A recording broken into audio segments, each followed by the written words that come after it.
Hello viewers, welcome to মিষ্টি home maker. চলে আসলাম আর একটা নতুন ভিডিও নিয়ে। আজকে আমি বানাবো একদম নিরামিষ মালাই পনির। তো মালাই পনির বানানোর জন্য এখানে পনিরগুলো পিস করে কেটে নিয়েছি।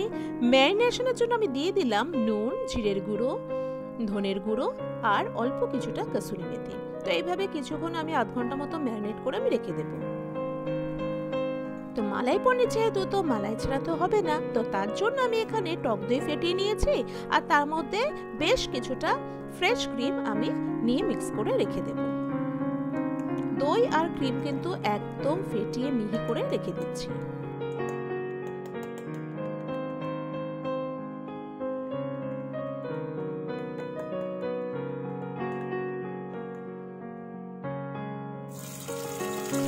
কড়াইতে সাদা তেল দিয়ে দিয়েছি, দিয়ে এবার পনিরগুলো হালকা করে ভেজে নেব।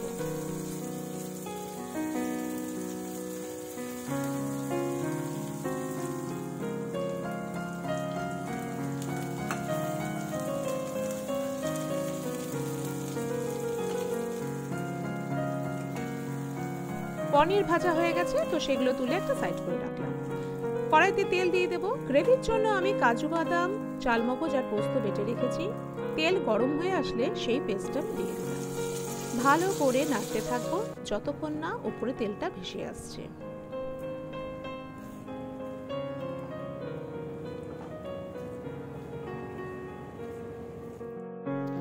দিয়ে দিলাম পরিমাণ মতো নুন ও চিনি।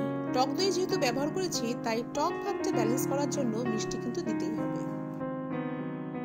এটা কিন্তু একদম নিরামিষ, এটার মধ্যে পেঁয়াজ রসুন দিয়েও হয়, বাট আমি ইউজ করিনি। তো শ্রাবণ মাসে অনেকের বাড়িতে নিরামিষের ব্যাপার থাকে, তো আপনারা কিন্তু এই রেসিপিটা ইজিলি ট্রাই করতে পারেন। এরপর এর মধ্যে আমি দিয়ে দেব টক দই আর ফ্রেশ ক্রিমের যে মিক্সটা করে রেখেছি সেটা।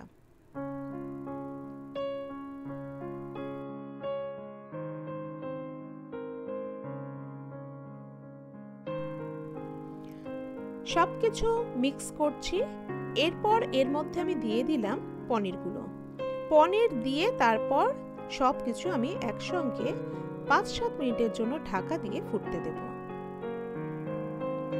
এরকম ভাবে রান্না করলে পরে পনিরের মধ্যে সমস্ত মশলার যে টেস্টগুলো আছে সেগুলো খুব ভালো করে অ্যাবসর্ব করে।